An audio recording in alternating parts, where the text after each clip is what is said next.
What's going on, everybody? Welcome To Under the Spotlight. Up next,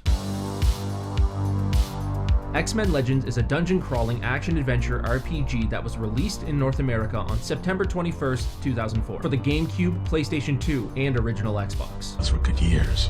While the game didn't seem too significant at the time, it does have a pretty interesting history, knowing what became of the development studio behind it. That developer being Raven Software. I'll be damned.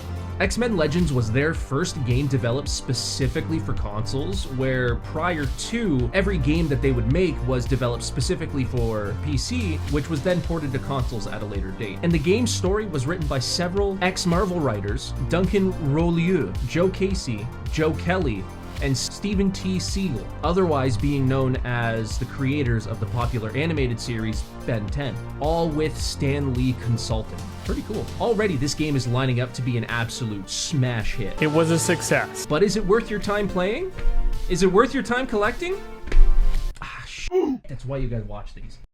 The game's resemblance to a dungeon crawler wasn't actually initially planned. The developers experimented with several gameplay models and systems, which actually included one that was more turn-based and would ultimately play similar to Final Fantasy. Not too much is known about which systems were closer to appearing in the final product over the other, but the team settled on one that gave the most freedom to the player, allowing them to explore the unique styles and powers of each mutant. And what was chosen is something much closer to a dungeon crawler with some ARPG elements, and I think it does quite well in this instance, especially where you have such a wide selection of characters that they want the player to have access to, which in my opinion does a lot of favors for the combat in X-Men Legends. And while the game's story isn't specifically following any set comic book storyline, it doesn't feel as bare bones as you would expect given what other comic book games tend to look like. While it is still quite cookie cutter, especially in regards to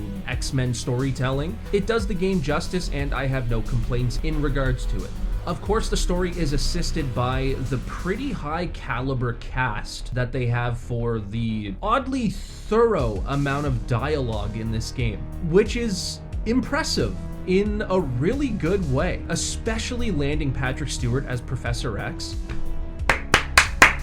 As for the sound and overall look of the game, the soundtrack and sound effects are quite pleasing, in my opinion. When it comes to how the game looks, I'm gonna be honest, it depends on what console you are playing this on. I chose to play it on the GameCube, which arguably is the worst looking of the three. Fucking idiot. I prefer the controller of the GameCube, so I'm fine with that trade-off. When it comes to the PlayStation 2 and the Xbox, obviously when it comes to graphics, you're gonna have a little bit better of a visual experience than on the other side of the fence with the GameCube, but in my opinion, it doesn't really impact gameplay enough for visuals to matter. That being said, when it comes to just how the game looks in general, it's actually quite detailed and looks really good despite its age. This is because they actually used cel-shaded graphics, which does help hide imperfections here and there. It also kind of tricks you into thinking that things are higher detail when they're actually not. It's the experience that it's aiding, which is all that matters. A1. Of course, there is some slowdown with certain particle effects or if there's a lot of things happening on screen. Again, that's going to depend on what console you're playing it on, and even on the GameCube, it doesn't happen too often, and it's not really that long if it does happen. And when it comes to the gameplay, woo! This baby's fun! So loud though, man. I have nothing but good things to say about how this game plays. There are some things that I do find incredibly frustrating, but once you figure out a way around them, your experience is just A1. X-Men Legends uses an XP-based system that allows you to upgrade a stat and an ability every single level. It's a standard XP-based system where each enemy you defeat gives you XP, and that XP levels you up, which allows you to add a stat point and an ability point into a fairly expansive ability tree for each character. And it's not just the more prolific X-Men that are available, there is a ton of other mutants that are readily available to play and unique enough to warrant giving them a try. The absolute depth of the combat system they made for X-Men Legends it's impressive. It really, really is. There are a ton of combos that you can pull off, not just with a single mutant, but you can also pull some off with other mutants in your party. Needless to say, combat is satisfying.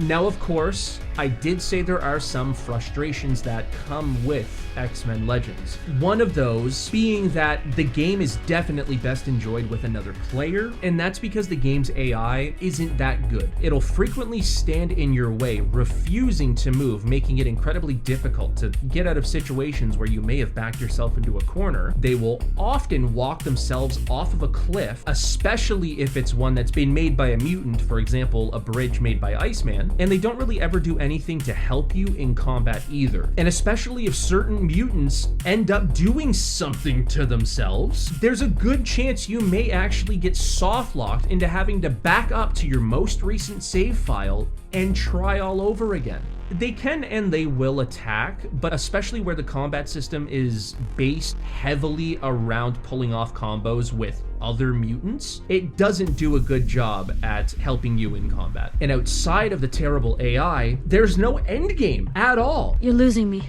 As soon as you beat the final boss, cuts to credits and you're done. You don't even get a chance to save, so you're forever locked in a loop of being wherever your last save point was and then beating the final boss again and again and again. And this really sucks because there's a lot of incentive to explore and replay missions of all things. So you can never fully 100% a save file unless you know everything you need to do and get from start to finish. And that really puts a dent in this game's ability to be a long-lasting form of entertainment. All things considered, this is still an incredibly fun experience. Hell yeah. Yeah, play this game. Do it. Are you doing it?